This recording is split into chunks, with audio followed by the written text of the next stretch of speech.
Hello student, welcome to my YouTube channel Rohit academy. Student, आज हम इस वीडियो में आप लोगों को बताएंगे कक्षा 12 का ये आप लोगों का पेपर है। सब्जेक्ट आप लोगों का है बायोलॉजी, यानी कि जो आप लोगों का विषय है क्या है, जीव विज्ञान है। आप लोगों का 2025 का बिल्कुल वायरल पेपर, न्यू पेपर आप लोगों का ये पेपर है। आप लोगों की जानकारी की बता दूँ, आप लोगों का जो फरवरी में पेपर होने वाला है, यानी कि जो आप लोगों का पेपर होने वाला है यहीं से क्वेश्चन पूछे जाएंगे। 70 में 70 नंबर इस वीडियो में आप लोगों को कंप्लीट तरीके से बताएंगे एंड आप लोगों को समझाएंगे। आप लोग बस वीडियो के अंत तक बने रहिएगा, ठीक है। जो आप लोगों का ये पूर्णांक है 70 में 70 नंबर इसी वीडियो में कंप्लीट तरीके से बताएंगे एंड आप लोग को समझाएंगे। पढ़ लो चाहे कहीं से बाबू, क्वेश्चन आएंगे यहीं से। जो आप लोग को बता रहे हैं यहीं से सभी क्वेश्चन पूछे जाएंगे। बस आप लोग वीडियो के अंत तक बने रहिएगा, धैर्य बना करके। आप लोग को संपूर्ण तरीके से इस वीडियो में बताया जाएगा एंड आप लोग को समझाएगा। बिल्कुल वायरल पेपर, न्यू पेपर है।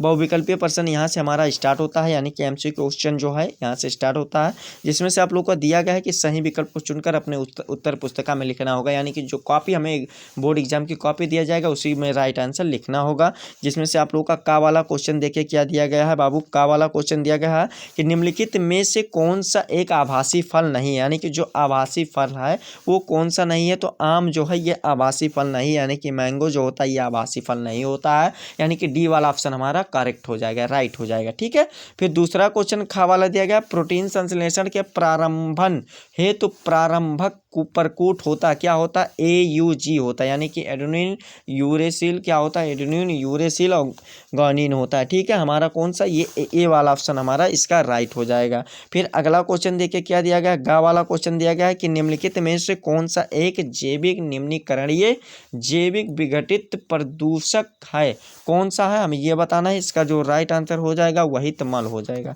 यानी कि हमारा सी वाला ऑप्शन इसका सही हो जाएगा। फिर अगला क्वेश्चन दिया गया, घड़ियाल पुनर्वास केंद्र कुकरेल स्थित है, यानी कि ये कहाँ पर स्थित है, कहाँ पर उपस्थित है हमें यह बताना है। तो इसका जो सही आंसर हो जाएगा लखनऊ में स्थित है, जो कि कहाँ पर है, यूपी यानी कि उत्तर प्रदेश में है, ठीक है। आप लोग का ये डी वाला ऑप्शन राइट हो जाएगा बाबू। जितना भी क्वेश्चन बता रहे हैं सभी को दिमाग में बैठा लीजिएगा आप लोगों को। चलिए ये आप लोगों को 4 MCQ बायोलॉजी में पूछे जाएंगे। 4 MCQ का 4 नंबर कंप्लीट हो गया, ठीक है। आगे भी चलिए आप लोग का कंप्लीट करा देते हैं। देखिए क्या दिया गया है, निश्चित प्रश्न ने दिए गए हैं, उसका आंसर भी आप लोगों को बताएंगे। यहाँ पर आंसर भी आप लोगों के सामने उपस्थित है। क्या पहला क्वेश्चन, दूसरा का वाला क्वेश्चन पूछा गया, टेपिटम कहाँ स्थित होता है, इसका कार्य लिखिए। देखिए क्वालिटी अगर आप लोग को लोग स्क्रीन पर दिखाई दे रहा होगा तो थोड़ा आप लोग मोबाइल की क्वालिटी बढ़ा लीजिएगा, ठीक है, ताकि आप लोग को किसी भी प्रकार की कोई समस्या ना हो समझने में और देखने में, ठीक है। क्या दिया गया है, टेपिटन क्वेश्चन हमारा मोस्ट इंपॉर्टेंट है। टेपिटन कहाँ स्थित होता है, इसका कार्य क्या होता है। तो इसका आंसर क्या है, देखिए आंसर समझिएगा कि टेपिटन परागकोष्ठ में स्थित होता है। यह परागकण का पोषण करती है और उनका विकास करती है। बस इतना आप लोगों का 1 नंबर का क्वेश्चन है, ये वेल कंप्लीट हो जाएगा। फिर अगला क्वेश्चन हमारा खा वाला दिया गया, मेंडल ने मटर के पौधे में कितने जोड़ी विपरीत लक्षणों का अध्ययन किया था। तो 7 जोड़ी। देखिए क्या लिखना आंसर इसके कि मेंडल ने मटर के पौधों में 7 जोड़ी विपरीत लक्षणों का अध्ययन किया था, ठीक है। हमारा ये 1 नंबर ये वाला भी वेल कंप्लीट हो जाएगा बाबू। जितना भी क्वेश्चन बता रहे हैं ना सभी को दिमाग में फीड कर लीजिएगा। मोस्ट इंपॉर्टेंट क्वेश्चन है, रिपीटेड क्वेश्चन है, हर साल हर बार बोर्ड एग्जाम में पूछे जाते हैं। इस बार 2025 के बोर्ड एग्जाम में भी पूछे जाएंगे, ठीक है। गा वाला क्वेश्चन दिया गया है, किस पैथोजन के कारण हाथी पांव यानी कि एलोफेंटिएसिस रोग होता है, या पैथोजन किस संघ से संबंधित होता है। तो इसका आंसर क्या लिखिएगा, यानी कि उत्तर इसका क्या लिखिएगा, हाथी पांव, यानी कि फाइलेरिया भी इसके दूसरा नाम होता है, इसका फाइलेरिया होता है। या संघ निमेटोडा का परजीवी ऑनचेरिया ब्रेकफॉक्टिक के संक्रमण से होता है। बस इतना आप लोग लिख दीजिएगा, 1 नंबर इसमें भी वेल कंप्लीट हो जाएगा। फिर अगला क्वेश्चन क्या दिया गया है, rDNA में R क्या है, यानी कि जो rDNA होता है क्या होता है, rDNA जो होता है, देखिए rDNA होता है, इसमें जो स्मॉल r होता है वो क्या होता है हमें ये बताना है। तो इसका जो राइट आंसर हो जाएगा, DNA में पुनः संयोजक होता है। R जो होता है स्मॉल r वो पुनः संयोजक, जिसे हिंदी इंग्लिश में क्या कहते हैं, रिकॉम्बिनेंट कहते हैं, ठीक है। ये हमारा 1 नंबर ये वाला भी वेल कंप्लीट हो जाएगा। फिर अगला क्वेश्चन दिया गया है कि निकेत को परिभाषित कीजिए, यानी कि जो निकेत होता है उसको परिभाषा सहित बताना है। तो देखिए निकेत को परिभाषित करना है। निकेत वह स्थान वह स्थान विशेष या प्राकृतिक परिवेश जहाँ जीव अपनी जीवीय संबंधों तथा भौतिक पर्यावरण में रहता है वह क्या कहलाता है, निकेट कहलाता है। बस ये आप लोगों का लिख करके बेल कंप्लीट हो जाएगा, ये वाला भी आप लोग का कंप्लीट हो जाएगा, ठीक है। और हमारा आ जाता है अति लघु उत्तरीय क्वेश्चन, यानी कि शॉर्ट आंसर टाइप क्वेश्चन आ जाते हैं, इसको भी आप लोग को बता देते हैं। देखो बाबू, जितना भी बता रहे हैं आसान तरीके से आराम से आप लोग को बता रहे हैं, ताकि आप लोग को किसी भी प्रकार की कोई दिक्कत ना हो, यानी कि समस्या ना हो, ठीक है। आप लोग अच्छे तरीके से जरूर समझिएगा और आप लोग रफ कॉपी में जरूर नोट करते चलिएगा, ये आप लोग अच्छे तरीके से रिवीजन जरूर कर लीजिएगा, ठीक है। तीसरा क्वेश्चन दिया गया, तीसरा का यानी कि अति लघु उत्तरीय क्वेश्चन दिया गया IVF तथा GVIFT, यानी कि GIFT का पूरा नाम लिखिए, यानी कि फुल फॉर्म लिखना है। तो IVF का जो फुल फॉर्म होता है इन विट्रो फर्टिलाइजेशन होता है, हिंदी में भी उपस्थित है आप लोगों के सामने और आप लोगों का इंग्लिश में भी सामने प्रकट है, ठीक है। फिर ये हमारा कंप्लीट हो जाएगा। फिर GIFT का पूरा नाम बताना है, तो इसका पूरा नाम जो होता है गैमीट इंट्रोफेलोपियन ट्रांसफर होता है, ये वाला भी आप लोगों का 1 नंबर वेल कंप्लीट हो जाएगा। अति लघु उत्तरीय क्वेश्चन भी एक नंबर का रहेगा। फिर अगला क्वेश्चन पूछा गया असंग जनन पर टिप्पणी लिखे, यानी कि जो असंग जनन होता है, यानी कि हमें इस पर टिप्पणी लिखना है, यानी कि उसके बारे में बताना है। तो आप लोग को ब्लैक पेन से या इसको हेडिंग बना लेना है, फिर इसमें लिखना है, क्या लिखना है कि अलैंगिक जनन की एक सामान्य विधि, यानी कि एक सामान्य यानी कि सिंपल जो मेथड होता है वो विधि, ठीक है। फिर जिसमें नए पौधों का निर्माण होता है, यानी कि न्यू प्लांट्स का बनते हैं, यानी कि निर्माण होता है, ठीक है। युग्मकों के संलयन से ही होता है, जिसे असंग जनन कहलाती है, ठीक है। क्या होते हैं समझने की फिर से कोशिश करते हैं। देखिए क्या बाबू कि अलैंगिक जनन की एक सामान्य विधि जिसमें नए पौधों का निर्माण युग्मकों को संलयन से ही होता है, उसे असंग जनन कहलाती है। बस यह कहते हैं बाबू, ये वाला भी 1 नंबर आप लोग का वेल कंप्लीट हो जाएगा। फिर अगला क्वेश्चन दिया गया टर्नर एवं क्लाइनफेक्टर सिंड्रोम को गुणसूत्रों की संख्या कितनी होती है। तो टर्नर सिंड्रोम की जो गुणसूत्रों की होती है 46 होती है, 46 होती है। और जो क्लाइनो फेल्टर या फैक्टर जो होता है उसमें गुणसूत्रों की संख्या कितनी होती है बाबू। ये देखो यहाँ पर देखो समझने वाली बात क्या है, आप लोग को गुणसूत्रों की संख्या 46 के स्थान पर क्या होती है 45 होती है टर्नर में। किसमें टर्नर में जो 46 की जगह कितनी होती है 45 होती है। और क्लाइनोफिल्टर सिंड्रोम में क्या होता है गुणसूत्रों की संख्या 46 के स्थान पर एक बढ़ जाता है 47 हो जाती है, ठीक है। ये हमारा ये 1 नंबर ये वाला भी वेल कंप्लीट हो जाएगा, 47 हो जाती है इसमें। फिर अगला क्वेश्चन देखिए क्या दिया गया। अगला क्वेश्चन हमारा है कि अल्कोहल दुरुपयोग के क्या कुप्रयोग प्रभाव है, यानी कि कुप्रयोग प्रभाव क्या है। तो अल्कोहल के कुप्रभाव निम्नलिखित हैं, इस प्रकार हैं या निम्नलिखित हैं। कौन कौन से हैं देखो, अल्कोहल का सेवन करने से चेतना शून्य हो जाता है, यानी कि 0 हो जाता है, ठीक है। फिर हमारा अगला है कि व्यक्ति का शरीर नियंत्रण नहीं रहता है, यानी कि व्यक्ति का शरीर काबू में नहीं रहता बाबू, काबू पर नहीं रहता है। किसी से भी लड़ाई कर सकते हैं, किसी भी प्रकार की कोई गलत शब्द भी बोल सकते हैं, ठीक है, यानी कि नियंत्रण में नहीं रहता है शरीर। फिर अगला जो पॉइंट लिख दीजिएगा अल्कोहल के सेवन से शरीर का आकृति भी खराब हो आकृति नहीं बाबू यकृत यानी कि किडनी खराब हो जाता है, ठीक है। और आप लोगों का लीवर फेफड़े भी इत्यादि खराब हो सकते हैं, ठीक है। ये वाला भी हमारा लिख करके वेल कंप्लीट हो जाएगा। फिर अगला क्वेश्चन इसमें दिया गया बाबू क्या कि अगला क्वेश्चन है आप लोगों का कि जैव विविधता हॉट स्पॉट से क्या आशय है, यानी कि जैव विविधता हॉट स्पॉट से क्या आशय है। तो इसका आंसर लिखिएगा कि एक ऐसा जैव भौगोलिक क्षेत्र जहां पर्याप्त मात्रा में जैव विविधता पाई जाती है उसे क्या कहते हैं, जैव विविधता हॉट स्पॉट कहते हैं। बस ये वाला भी आप लोगों का लिख करके वेल कंप्लीट हो जाएगा। फिर अगला क्वेश्चन चौथा का दिया गया है कि परागण के प्रकारों का वर्णन कीजिए, यानी कि परागण के जो प्रकार हैं उनके वर्णन करना है। ये लघु उत्तरीय क्वेश्चन आप लोगों का है, भले ही आप लोगों का कुछ टाइम लगे बाबू, लेकिन आप लोगों को संपूर्ण महामैराथन क्लास जो है बायोलॉजी का उसको कंप्लीट तरीके से बता देंगे एंड आप लोग समझा देंगे। बस आप लोग वीडियो के अंत तक बने रहो, ठीक है। फिर अगला क्वेश्चन देखो इसमें दिया गया है कि पराग कणों का, यानी कि जो परागण के प्रकारों का वर्णन करना है। तो इसका आंसर लिखिएगा क्या, देखिए कि परागकण के पुष्पी पादप के वर्तिकाग्र तक जाने की घटना को परागण कहते हैं। ठीक है, समझ गए ना वो परागण इसी को कहते हैं। या परागण जो होती है मुख्यतः दो प्रकार के होते हैं। स्वपरागण होते हैं यानी कि स्व पॉल्यूशन होते हैं, और पर परागण होते हैं यानी कि क्रॉस पॉल्यूशन होता है। ठीक है, पहला हेडिंग डाल करके आप लोग को बता देते हैं। देखो इसमें क्या लिखना है, इसमें बता देते हैं क्या लिखना है कि जब परागण एक ही पादप के एक पुष्प से दूसरे पुष्प या एक ही पुष्प के परागण के वर्तिकाग्र तक पहुंचते हैं तो इस घटना को स्वपरागण कहते हैं यानी कि सेल्फ पॉल्यूशन कहते हैं। या दो प्रकार के होते हैं। कौन कौन से दो प्रकार इसके होते हैं? स्वयुग्मन होते हैं यानी कि एटोगमी होता है, एक क्या होता है सजात पुष्पी परागण होता है। ठीक है, ये वाला हमारा लिख करके बिल कंप्लीट हो जाएगा। फिर पर परागण क्या होता है, देखो पर परागण भी समझ लो बाबू अभी के अभी।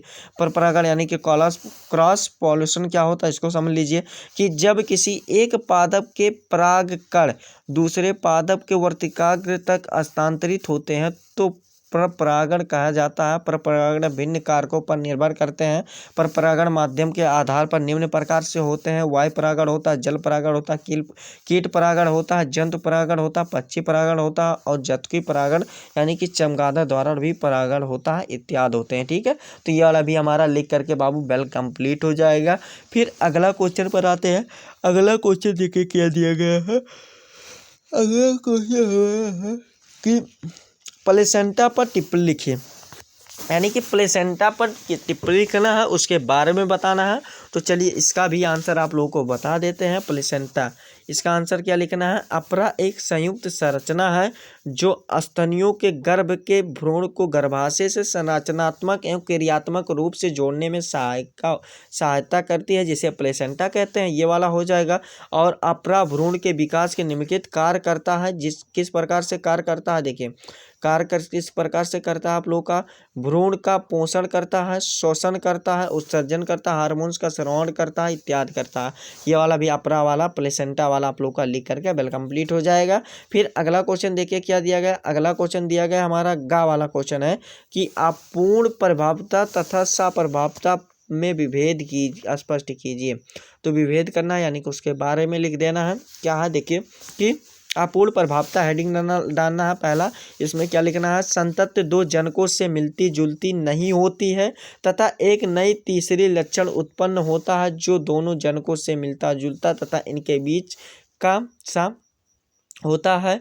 और क्या है कि इसे अपूर्ण प्रभावता कहते हैं। यह वाला हमारा अपूर्ण प्रभावता हो जाएगा। फिर सप्रभावता क्या होती है कि जब किसी कारक या जीन के युग्म विकल्पी में कोई भी कारक प्रभावी और अप्रभावी न होकर मिश्रित रूप से प्रभाव डालते हैं तो इसे सप्रभावता कहते हैं। ये वाला भी लिख करके हमारा बेल कंप्लीट हो गया बाबू। जितना भी क्वेश्चन बता रहे हैं सभी को दिमाग में फीड कर लीजिएगा। ठीक है, फिर अगला क्वेश्चन घ वाला दिया गया है कि जैव विविधता का महत्व समझाइए, यानी कि जैव विविधता का महत्व हमें बताना है। तो इसका क्या लिखना है, देखो इसका आंसर क्या लिखना है कि जैव विविधता हेडिंग बना लेना है। इसमें लिखना है कि जीवों का मिश्रण है, यानी कि जैव विविधता जीवों का मिश्रण है। किसी स्थान की जैव विविधता के अनेक प्रकार यानी कि प्रकार प्रजातियों के पौधों जीव जंतु सूक्ष्म जीव आदि पाए जाते हैं। जितने जीव उतनी विभिन्नताएं एवं उतने ही उनके आनुवंशिक लक्षण होते हैं। और जैव विविधता पारिस्थितिकी का खाद्य जाल निर्मित करता है। ये वाला लिख करके बिल कंप्लीट हो जाएगा। फिर आगे क्या है कि जैव स्तनधारी पक्षी मत्स्य मेढक जीवाणु विषाणु इत्यादि जैव विविधता में समाहित हैं।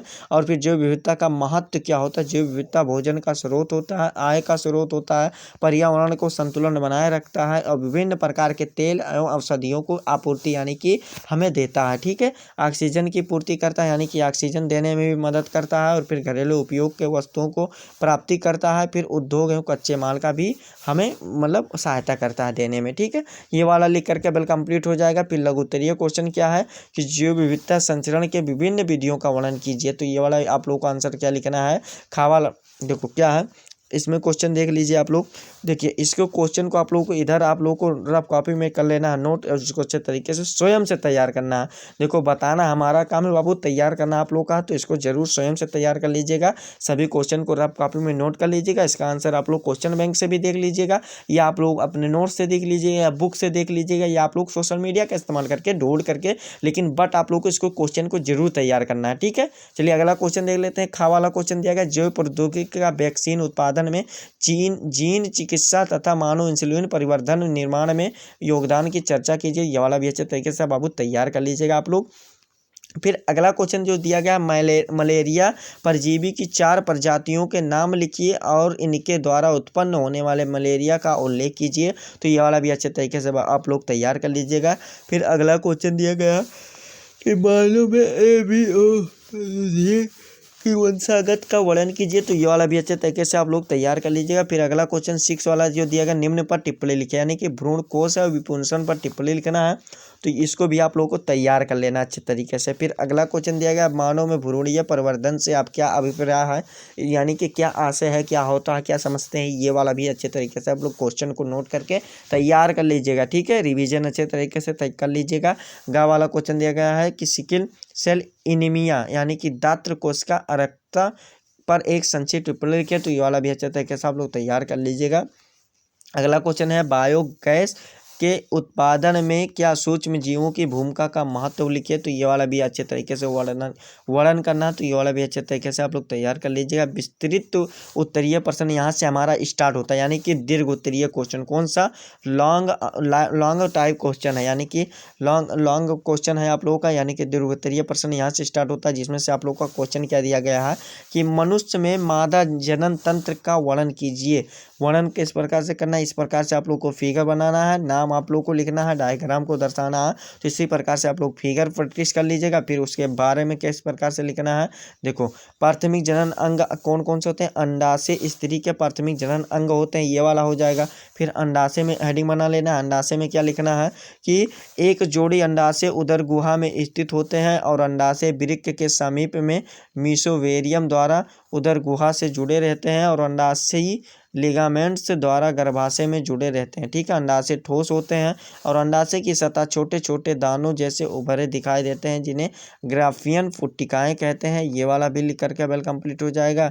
फिर अगला क्या लिखना है, ग्राफियन पुट्टिकाओं में अंडाणु बनते हैं और पुट्टिका से एस्ट्रोजन एवं व प्रोजेस्टेरॉन हार्मोन्स का स्राव होता है। ठीक है, ये वाला भी लिख करके वेल कंप्लीट हो जाएगा। सहायक जनन अंग, इसके अंतर्गत कौन कौन से आते हैं, ये अंग जनन की प्रक्रिया में सहायता करते हैं और इनमें सहायक नलिकाएं व सहायक ग्रंथियां शामिल होती हैं। सहायक नलिकाएं कौन कौन सी होती हैं, अंडवाहिनियां होती हैं, गर्भाशय होती है और योनि होती हैं। ठीक है, ये हो जाएगा हमारा।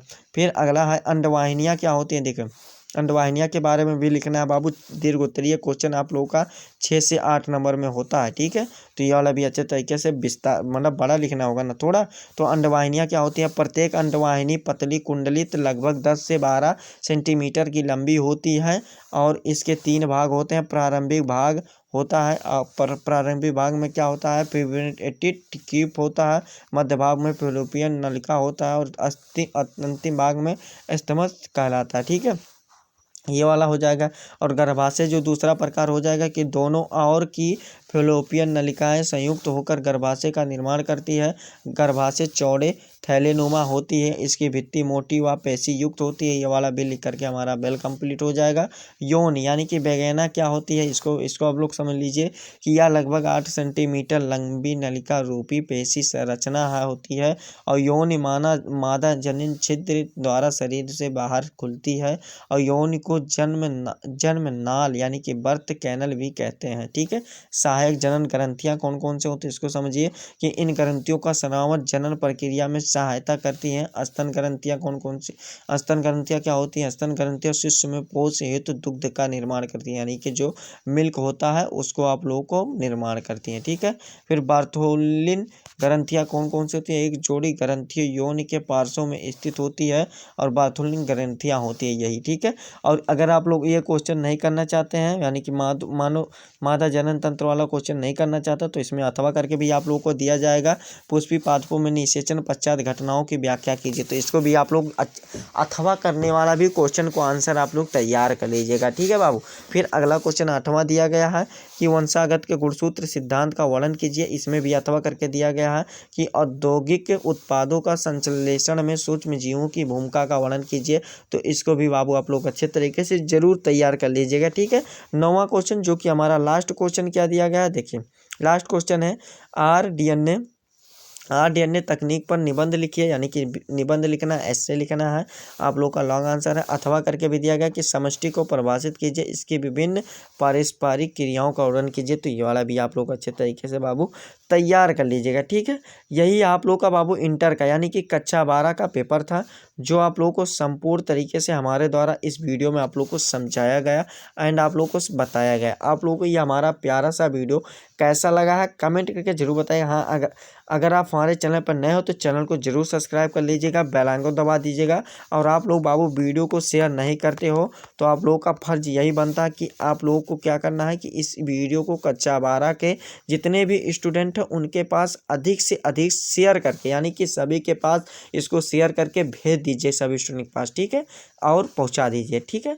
चलिए आप लोगों से हम मिलते हैं नेक्स्ट वीडियो में नेक्स्ट टॉपिक के साथ। तब तक के लिए जय हिंद, जय भारत, वंदे मातरम।